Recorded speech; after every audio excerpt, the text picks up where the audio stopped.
In the heart of ancient Rome, amidst the clamor of the marketplace and the grandeur of marble columns, lived two men whose contrast in character was as vivid as day and night.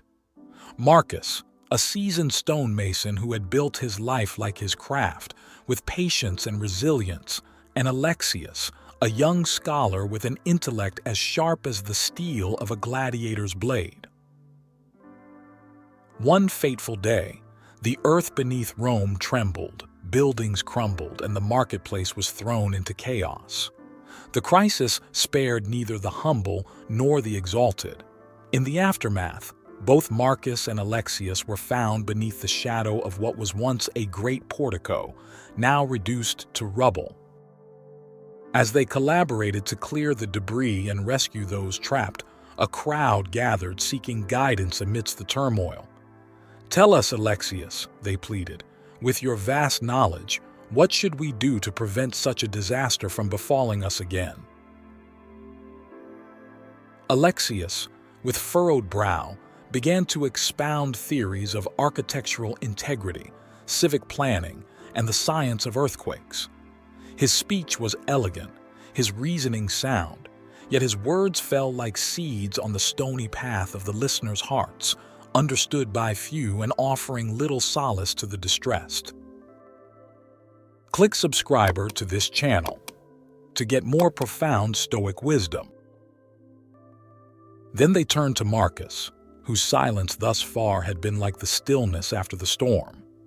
"And you, Marcus, what wisdom can you offer us?" Marcus looked at the faces before him, etched with fear and uncertainty. "This catastrophe," he began, "is much like the trials of life, unpredictable and often unavoidable.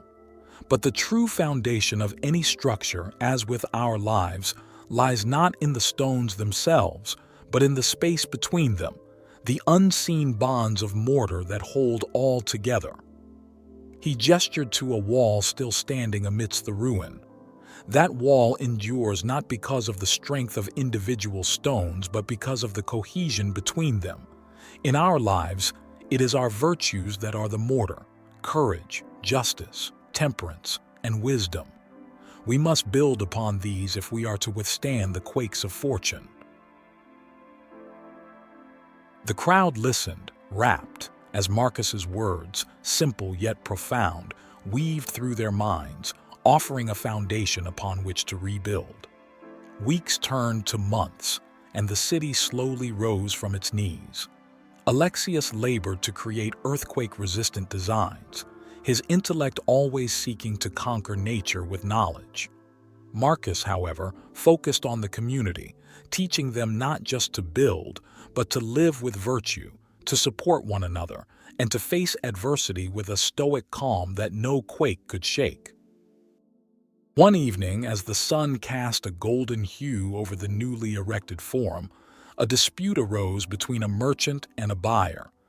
Tempers flared and a crowd began to gather, sensing the stirrings of a brawl. Alexius stepped forward, his mind racing to recall laws and precedents that might resolve the conflict. Yet, before he could speak, Marcus intervened with a calm voice. "My friends, is it not enough that the earth has tried to divide us? Must we also sow discord among ourselves?" He turned to the merchant and the buyer. "You both have lost much, yet you have also gained. You have gained the knowledge that material possessions are fleeting and that our peace lies not in what we own but in how we live together. Let your disagreement be settled not by who is right, but by who is willing to act rightly." The crowd, moved by the wisdom of Marcus's words, watched as the merchant and buyer shook hands, their anger diffused by the reminder of their shared humanity. As the stars began to sparkle in the night sky, Alexius approached Marcus. "I have studied the teachings of the Stoics," he admitted, "but today I have seen them lived. You have opened my eyes to the difference between intelligence and wisdom."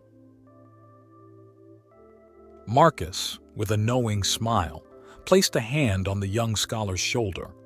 Intelligence is knowing the world, he said, but wisdom is knowing oneself.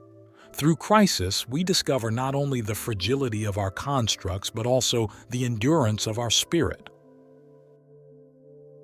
Months passed, and the people of Rome continued to rebuild their lives under the guidance of Marcus and the innovative designs of Alexius.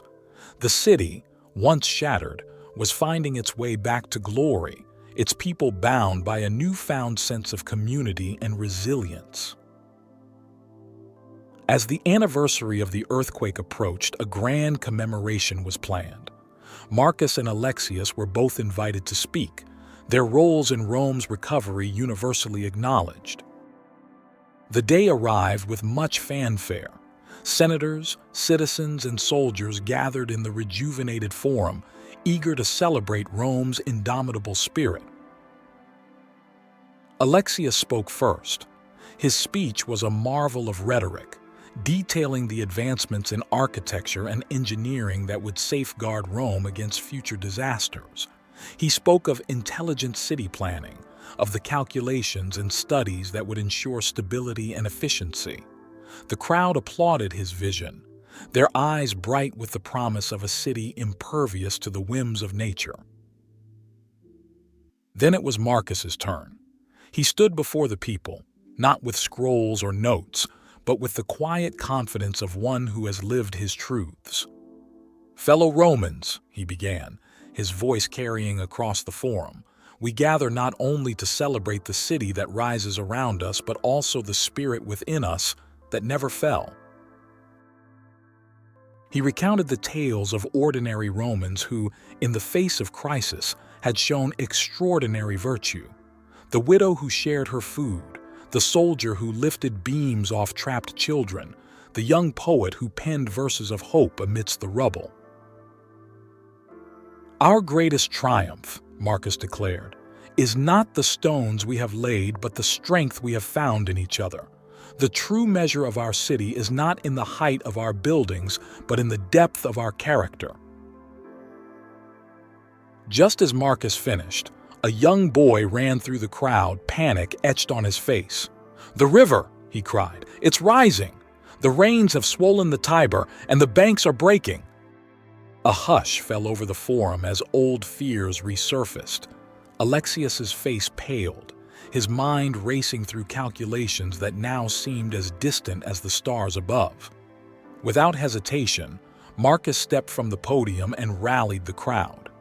"This is not a time for fear," he said, "but for action. Let us take what we have learned, both from books and from life, and use it to protect our home." Together, the people of Rome, led by Marcus and Alexius, fortified the banks of the Tiber. They worked through the night, the scholar and the stonemason side by side, applying knowledge and wisdom in equal measure. As dawn broke, the river's surge receded, and Rome was spared once more. The people cheered, their bond stronger for the shared vigil, their respect for Marcus and Alexius reaching new heights. In the calm that followed, Alexius approached Marcus, a look of profound realization in his eyes. "I have seen the truth in your words," he said.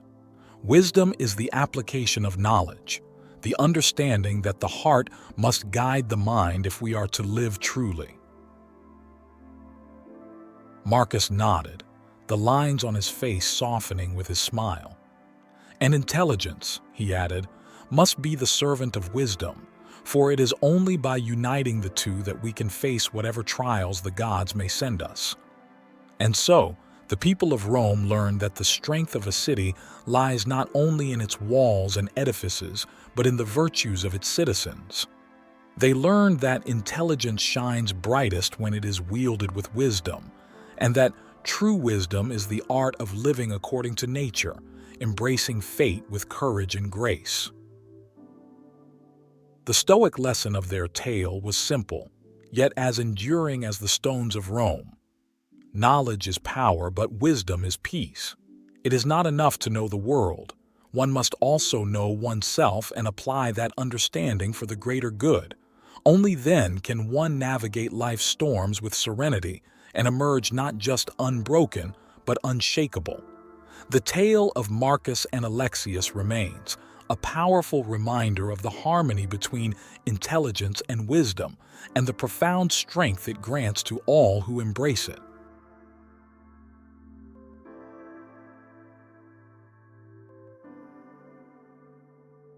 The second story, the Orchard of Fortuna, the parable of Caius and Lucius. In a small village shadowed by the remnants of an ancient volcano, there lived an old man named Caius. With a lifetime etched upon his face and wisdom in his gaze, he was known not for what he possessed, but for the peace he exuded. Caius had an orchard which, despite the poor soil and the threat of volcanic ash, bore fruit as if blessed by the goddess Fortuna herself. One day, as the sun dipped below the horizon, painting the sky with hues of fire similar to that which once flowed from the volcano, a crisis befell the village. The earth shook, and the volcano, long silent, threatened to awaken. Panic spread like wildfire as memories of destruction passed down and stories ignited fear in the hearts of the villagers. Among the villagers was Lucius, a young man whose intelligence was as renowned as Caius's wisdom. Lucius had plans, charts, and knowledge of the Earth's tremors. He had studied the science of volcanoes and could predict their behavior with uncanny accuracy. As the ground trembled, Lucius and the other villagers gathered in the square, turning to the old man for guidance. Caius stood calmly, his eyes reflecting not the flames of the past but the quiet of the present. "Lucius," Caius began, "you have studied much, and your knowledge is a guiding light in dark times. But tell me, what does your intelligence advise in the face of such uncertainty?" Lucius stepped forward, his voice steady with confidence. "We must evacuate immediately based on the patterns and signs. My calculations show that the volcano will erupt before dawn," he declared. The crowd murmured, fear rising like the tide. Caius nodded, acknowledging Lucius's insight. "And you are certain of this?" he asked. "As certain as one can be with nature's chaos," Lucius replied, his brow furrowed. "We must act on what we know." Caius turned to the crowd. "Lucius speaks wisely, and his intelligence is a gift to us all. Yet, wisdom tells us that we must not only flee from danger but also towards safety. In our haste, let us not forget our unity and our strength." As the villagers prepared to leave, Caius walked through the orchard, speaking to each tree as if they were old friends. Lucius approached him, puzzled by the old man's calm demeanor. "Why do you speak to the trees, Caius?" Lucius asked. "We must hurry." Caius picked a ripe apple from a branch and offered it to Lucius. "Because, young Lucius, while your intelligence may predict when the earth will shake, wisdom reminds us to cherish every moment, to find joy even in crisis, and to nourish our souls as well as our minds." The two men, one old and one young, stood in the orchard, the air filled with the scent of apples and the distant rumble of the earth. It was then that Caius revealed his plan to lead the villagers not just away from the danger, but towards a new beginning, towards lands fertile and untouched by the volcano's wrath. "But how did you know of these lands?" Lucius inquired, his curiosity piqued. "Because, while you studied the earth's tremors, I studied the paths of the birds and the patterns of the seasons. Your intelligence brings us foresight, but wisdom brings us hope," Caius replied. The villagers, guided by Lucius's knowledge and Caius's wisdom, embarked on their journey under the cloak of night, the old man's steady presence a comforting balm to their anxious hearts. As they traveled, however, a young girl realized her beloved doll had been left behind. Tears streamed down her face, and the reality of their loss began to sink into every villager's heart. It was not just a home they were leaving, but memories, history, and a part of themselves. Caius knelt before the girl, gently wiping her tears. "What is your doll's name?" he asked softly. "Amara," she sniffled. "It means eternal." Caius smiled. "Then Amara will always be with you here," he said, placing his hand over her heart. "For some things are carried not in our hands, but in our spirits." The villagers, witnessing this exchange, found comfort in Caius's words. They understood that while they could not take everything with them, the essence of what they cherished would never be lost. As the first light of dawn touched the horizon and the expected eruption had not come, Lucius's confidence wavered. "I don't understand. My calculations were precise," he lamented. Caius placed a hand on Lucius's shoulder. "Intelligence gives us calculations, young friend, but wisdom teaches us to embrace both our knowledge and our ignorance. The world is full of mysteries, and sometimes what we know must be tempered with what we cannot predict or understand." Lucius, wrestling with uncertainty, saw the truth in Caius's words. His intelligence had prepared them for the worst, but it was Caius's wisdom that prepared them for the best. As they reached the new lands, rich and welcoming, the volcano finally erupted, but it was a gentle flow, not the cataclysm they had feared. The earth had spoken, but not with the fury of legend. In the new orchard they planted, Caius and Lucius often sat and discussed the nature of intelligence and wisdom. Lucius learned to value the present moment and to understand that wisdom was not the absence of knowledge, but the proper use of it. The villagers built a new life, their bonds strengthened by the journey. They thrived, guided by the intelligence and wisdom that now worked hand in hand, the legacy of their ordeal shining bright as a testament to their unity. The Stoic lesson of their tale was profound. Intelligence is the pursuit of knowledge and the understanding of the world around us, but wisdom is the art of living well within that world, using our knowledge with discretion, guided by virtue, and anchored by the tranquility of accepting what we cannot control. As the seasons turned and the new orchard bore its first fruits, the people of the village settled into their new lives. The lessons of the past were not forgotten. Lucius continued his study of the natural world, and Caius tended to the growth of both the trees and the spirits of the villagers. One day, a traveler came to the village, bringing news of the outside world and tales of distant lands. Among his stories was one that spoke of a scholar who had invented a device that could predict earthquakes with even greater accuracy than Lucius's charts and calculations. The news stirred something within Lucius. His love of learning, his drive for understanding, beckoned him to seek out this scholar and his invention. He approached Caius with a request for counsel. "Caius, my mentor, I wish to learn from this scholar," Lucius said. "I am torn, for I feel a duty to our village, yet I also yearn for the knowledge that might protect us better." Caius regarded Lucius with a fondness that only years of shared experience could forge. "Lucius, to seek knowledge is a noble endeavor, but tell me, what is it that you truly seek? Is it the certainty of safety, or is it the satisfaction of your curiosity?" Lucius pondered the question, realizing that his desire was twofold. "I seek both, Caius. I cannot ignore the call of potential wisdom that might benefit us all." Caius nodded. "Then go, learn what you can, but remember that intelligence lies in gathering knowledge, while wisdom lies in knowing where to plant its seeds. Your journey will be fruitful, not just for what you bring back, but for what you grow within yourself."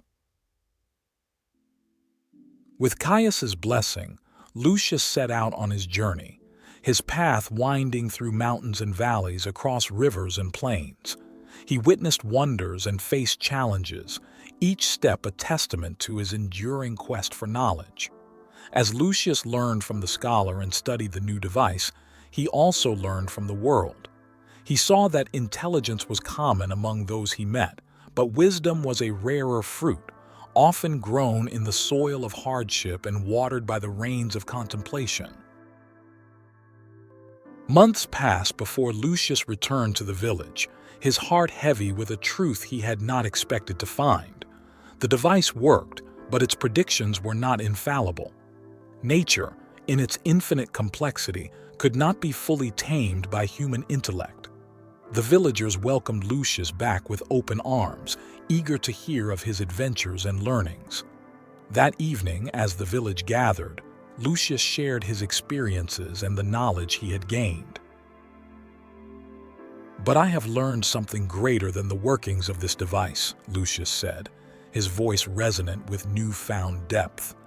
"I have learned that while we can strive to predict and prepare, we must also accept the limits of our control. We must live with the wisdom to know that life, like the earth beneath our feet, is a delicate balance."